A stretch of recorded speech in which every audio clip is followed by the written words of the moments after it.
Ya, udah, kemudian saya klik.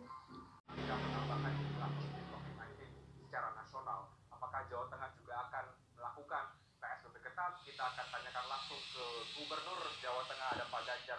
Kita ingin membahas soal di Jawa Tengah, Pak. DKI Jakarta sudah melakukan PSBB diperketat karena melihat tingginya angka penambahan COVID-19 baik juga secara nasional dan juga secara provinsi di DKI Jakarta. Melihat angka penambahan COVID-19 secara nasional yang cukup signifikan, Pak Ganjar, Jawa Tengah, apa bentuk antisipasinya? Apakah kemudian Jawa Tengah mungkin saja memperlakukan PSBB? Ya, yang pertama kami mencoba untuk komunikasi intens dengan Pemda DKI. Sehingga sekda kami juga sudah komunikasi dengan asisten di sana. Dinas Perhubungan kami juga kontak dengan DKI, Dinas Sosial, kita siapkan antisipasi sosialnya juga sudah komunikasi. Kami punya kantor penghubung di Jakarta yang kita minta untuk intens membantu, juga termasuk paguyuban warga Jawa Tengah yang di sana juga kita minta untuk membantu agar apa yang terjadi di Jakarta masyarakat bisa mendukung. Nah, Jawa Tengah sendiri kita belum akan melakukan PSBB, tapi hasil rapat dengan Menko Marinvest tadi malam dan tadi siang 2 kali kita memperhatikan daerah-daerah yang merah, wabil khusus Kota Semarang. Oke, baik Pak Ganjar, ini menjadi pertanyaan sebetulnya sejak awal atau mungkin juga sampai hari ini. Mengapa kemudian Jawa Tengah begitu percaya diri tidak mengajukan PSBB, Pak Ganjar, sampai dengan hari ini? Padahal kalau kita lihat juga per hari ini saja misalnya, mohon dikoreksi kalau data saya salah begitu ya, ini ada penambahan hari ini 198 kasus yang baru dan total kasus di Jawa Tengah sampai dengan hari ini ada 18.111 kasus, bukan angka yang sedikit, Pak Ganjar? Iya, begini, kalau kita bicara angka kasusnya, Anda hitung nggak berapa yang sembuh? Oke. Maka kemudian kita mesti sampaikan, dan tidak semua seluruh Jawa Tengah ada. Yang membuat atau mengajukan PSBB dulu Kota Tegal saja. Ya. Yang lain pembatasan kegiatan. Warahmatullahi wabarakatuh. Perkenalkan, nama saya Lesanti Lutitisari. Saya akan menyampaikan ulang apa maksud dari berita tersebut. Dari berita tersebut dijelaskan bahwa angka terkena COVID-19 di daerah Jawa Barat semakin naik, dan begitu pula dengan daerah Jawa Tengah yang semakin naik, bukan bertambah, bukan semakin turun tapi semakin naik. Kemudian Pak Ganjar menyikapi semua itu.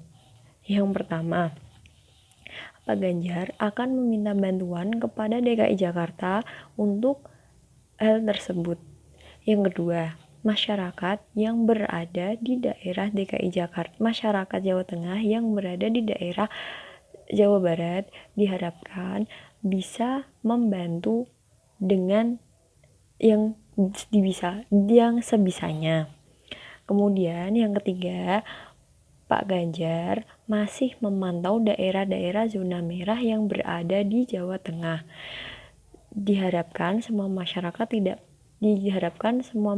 di Jawa Tengah tidak panik, karena Pak Ganjar sudah menyiapkan semua fasilitasnya dengan baik.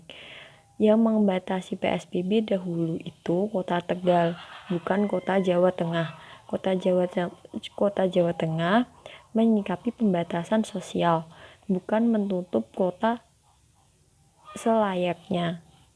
Kemudian Pak Ganjar mengatakan bahwa banyak tempat-tempat rumah sakit di daerah Solo yang masih memenuhi pasien, bukan penuh, tetapi masih menerima pasien, dan banyak kamar-kamar yang masih kosong, belum ada penghuninya.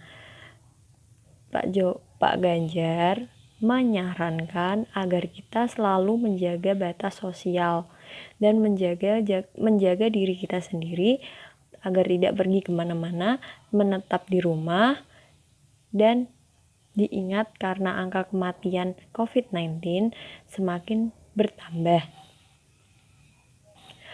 Pak Ganjar akan melakukan penegakan hukum mulai pada tanggal 25 Agustus sampai akhir tahun besok. Inti dari pembicaraan tersebut adalah, yang pertama, kita diharapkan untuk menjaga diri kita sendiri. Yang kedua, Diharapkan jaga kesehatan secara terus-menerus. Yang ketiga, jangan panik menyikapi semua ini, karena takdir sudah ada yang menentukan. Saya Elsanti Luhtitisari. Terima kasih telah menonton. Assalamualaikum warahmatullahi wabarakatuh.